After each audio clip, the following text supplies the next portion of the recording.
And guys, what is going on? As I type the tweet here, I forgot to do so. 1 second, join me live as I review this week's episode of 205 Live. Because again, I just wish, it would just automatically share to Twitter itself. And not have to type it up. Anyways, guys, what's going on? This is the Club with the Man 1993 back up here again for my second live review since, once again, I had some technical issues. Well, everyone did have some technical issues with the live streaming of YouTube earlier today, but I am up here to review my live review of 205 Live, which following this will be my next NXT TakeOver retro review as well. So if you want to hear talk about NXT, stay tuned for that as well. But we are live here by live review of 205 Live from the June 11th, 2019 edition 205 Live that like SmackDown took place in Sacramento, California. Overall, I thought this was, in recent weeks, we've been getting some just average to decent episodes of 205 Live. As I kind of keep mentioning, obviously the lack of star power for 205 Live was starting to hit home just a little bit for me. It was still not bad, but obviously just showing that, it's not as star-studded, as stacked as, 205 Live was in the Alexander, Mustafa Ali, and, Murphy era and whatnot. I say Mustafa Ali because I can't just say Ali because I can't say that he's actually just Ali now. But anyways, I thought this episode was good, but to me personally, I can't rank it as high as I know some people is. I know a lot of people, based off of what we got tonight, the Fatal 4-Way main event, which was pretty good, and a surprise 205 Live debut. Even though, of course, I discussed possible plans for him that was shown on SmackDown tonight. So I can say this is still a good show, but I don't think I hold this show as high up the totem pole as I think some of you guys have. So, of course, we'll get into talk about this show very briefly, of course, as usual. The live chat, yep, Tyler, we same thing. Where we're starting on SmackDown or Roman? No, sure. Do best and worst WWE years. I don't know. I mean, that could be a tough one. I could try it, but again, I've only watching, I've only watched full time since 2013, so might be a tough one for me, I gotta say. I'll think about that one. That wouldn't be a bad idea, but I'll think about that one. But that's a good idea, Tyler, for sure. Definitely a challenge, but I'll think about it. Anyway, so 205 Live opened up with Drake Maverick talking about how he's been accused of slacking on his duties as general manager, chasing after R-Truth, which he agrees may be so, even though, once again, while he's standing there showing him looking like a fool chasing after Truth with those stupid, posters and whatnot. So he has a solution for a fair contender for the title. We'll get a fatal 4-way tonight with Akira Tozawa, Oni Lorcan, Humberto Carrillo, and Drew Gulak. The winner faces Tony Nese at Stomping Grounds, even though, once again, wasn't that fatal 5-way a few weeks ago for the number one contendership. And once again, Akira Tozawa has been racking up more victories lately than just that fatal 5-way. So I still don't get why in the world is Akira Tozawa having to earn this opportunity? If you would just said he won the opportunity and then, well, I'll get to that yet. I don't want to get too far here. So that's still tricking me up here. So he opened up the actual show with Gentleman Jack Gallagher coming out. And then who is his opponent going to be? But no one other than the same guy who we saw taking notes on Apollo Crews just a few minutes earlier on SmackDown Live, Chad Gable. So Chad Gable's down on 205 Live, which I'm mixed about. Yes, I know it'll give him opportunities. They'll give him reasons to shine, working with the likes of, like Gallagher, Carrillo would definitely be a good feud. Him and, Gulak, a few others as well. But once again, here's my thing. Even though people are coming out of 205 Live to go to the Raw or SmackDown, how successful have they been? I mean, Mustafa Ali is probably one of the most successful so far. He had a world title match. But again, the only reason why WWE even planned on giving him a push was because they were considering having him, even though at first it was supposed to be Kevin Owens dethroning Daniel Bryan at WrestleMania 35, then they were considering Mustafa Ali because they wanted an Arabian to be world champion going into the Saudi Arabia show. But then, of course, after Kofi caught fire, they had to roll with Kofi. So if it wasn't for that, Mustafa Ali would not be getting the push on SmackDown Live that he got. Because Cedric Alexander has had one actual match on Raw. That was his first week after we were told he was drafted to Raw. It was against Cesaro and he lost. Hasn't been seen on TV since, except for being a buffoon and chasing after the 24/7 championship. Okay, Buddy Murphy has not done anything on SmackDown yet since being drafted there. Nothing at all. So, would really going to 205 Live really help this career? As Chad Gable is definitely much more than just, a guy playing musical chairs to tag team partners and a cruiserweight. I mean, I guess they're going to be having him, working SmackDown still with Apollo Crews and, 205 Live. I guess it could somewhat work, still have his credibility showing he can be more than just, just a cruiserweight and whatnot. But, it definitely showed that he still has a lot in the tank and has a lot to offer that WWE's been holding back on him for. As I thought him and Gallagher put on a pretty good technical wrestling match, and of course, it kind of reminded me of Gallagher taking on like a Kurt Angle look like or something like that.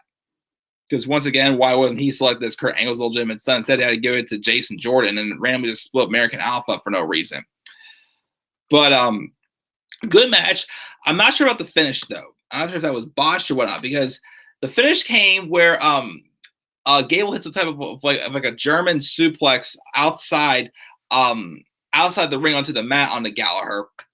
Gable got back in, but wasn't being a heel. And Gallagher goes to roll back in, but he slips and he fell, and he just missed beating the 10 count. The referee, Mike Chioda, looked a little confused and whatnot. And Gable's even of course, just kind of it looks like Gable's basically saying hey, it's all right, it was a mistake or something like that. But they're trying basically come up with something at the last second just to, fix that mistake. And we even hear Gable going, give me a mic. But then, of course, they're showing the replay. We then see Gallagher and Gable kind of, acknowledge each other, from the ring to the ramp or something like that, basically. So I don't know if that was a botch or whatnot, or what was happening. I did find it a little weird that, Chad Gable won by count, even though they're both supposed to come across as baby faces. Still a good effort, though, again, by Chad Gable, of course. But once again, is this really going to help him? That's why I'm a little mixed about this. But that was that match. We then had, now this, of course, interests me just a little bit because of, the tweet I just recently saw like a day or two ago. The Canals are backstage, complaining to Maverick again about leaving him out of the number one contenders match tonight, and refusing to have him wrestle Chad Gable.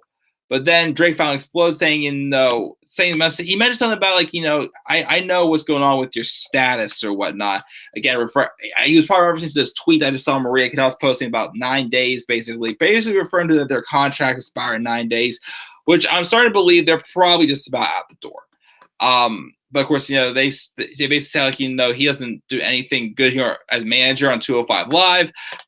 But then Drake's well, what have you done, though? All you do is lose and complain. That's all you do. Maria tells him to stop worrying about their status, start worrying about his own. So I guess that's might be the way to write off the Canellises off of 205 Live. And I guess they're out the door, I guess. Which, honestly, I mean, I'm glad they gave Mike an opportunity on 205 Live. But again, the story was actually kind of interesting to me at first. But then I said, after he won and lost again several weeks after, he was told that coming up strong in a loss is not going to cut anymore. I was just like, why care anymore? I kind of lost interest there. So if they're going to go for greener pastures, then definitely do this over sure, because they've both been treated like shit since they came back. They came to WWE in 2017. It's a shame, but they're doing what's best for themselves. So I wish them the best of luck if that is the case. We also get a video package or a recap of Noam Dar getting injured last week when Drew Gulak came out of nowhere and attacked him.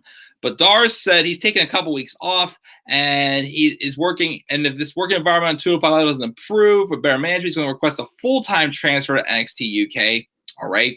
We had the same brothers take on some type of jobbing luchadors and they win. I don't really care about the Singh Brothers on 205 Live. I know they're involved with some feud with the Lucha House Party, and it's going to do nothing for them, I feel, because I don't really care that much about the Singh Brothers. They made me hate them, of course, with them being with General Hall, so I can't get behind it, although they show a little bit more wrestling ability than they even ever showed when they were, Jinder Mahal's cronies. But once again, still can't get behind them. Back as we see Tony Nese being interviewed and congratulates Drake on finally making a decision before talking about how he'd find all the potential opponents interesting and worth fighting, basically, at Stomping Grounds. So we had our main event, the Fatal 4-Way again. It was Tozawa taking on Lorcan, Carlillo, and Gulak. A fun Fatal 4-Way match, but it ends in a double pin.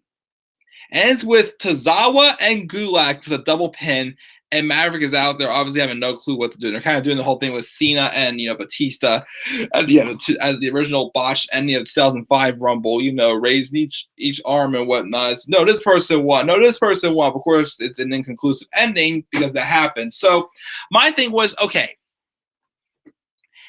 if Tozawa was named number one contender and Gulak would beat him last week, and then, they consider, maybe adding Gulak to the match or putting Tozawa's number one contendership up on the line. I get that. But once again, Tozawa has been winning matches lately.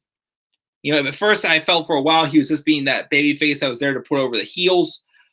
But then, he got started racking up victories again. And he won that Fatal 5-Way. And I'm like, he should be number one contender. I thought that's what the case was going to be for that Fatal 5-Way. But no, now all of a sudden, I don't know why, Tozawa's not the number one contender. So I'm still confused by his booking, and so I guess we'll maybe get a match between Tozawa and Gulak next week, or maybe we'll make a triple threat at Stomping Grounds. I don't know. But guys, that is it. That's my review of 205 Live. I'll give it a B. Again, I'm sure the match with Gable and Gallagher was good. The Fatal 4 was good, but of course, again, it's just the finishes just confused me, and I didn't care for the Singh brothers either. What's going on? So I give this show just a B. Tyler is also saying ECW 2.0, his usual stupid grounds, shitty grounds, fuck this grounds. Oh geez, give Roman the title. He says again. As long as my thing is, whatever. Give the Roman the title again, but, just don't have him face Brock again. Don't want to see that. That's why I'm worried about Brock cashing on Kofi. Do the worst pay-per-views ending for WWE. That'd be an interesting one to try as well. Maybe I'll try that one as well, too. Thanks for the suggestion, Tyler. But, yeah, guys, that is my live review 205 Live. I'll take a quick couple-minute break and come back up here and review the show I was trying to review hours ago, which was NXT TakeOver San Antonio. So, guys, give me a few minutes to take a break. I'll come back up here, guys. So what are your thoughts on 205 Live? Leave us down in the comment section below. Slap a like on the video, subscribe or comment on my channel, and follow me on Twitter at DemandAirborne93. With that, guys, I am checking out. I'll see you guys all later. So till then, guys, have a great rest of your night. Peace out, everybody.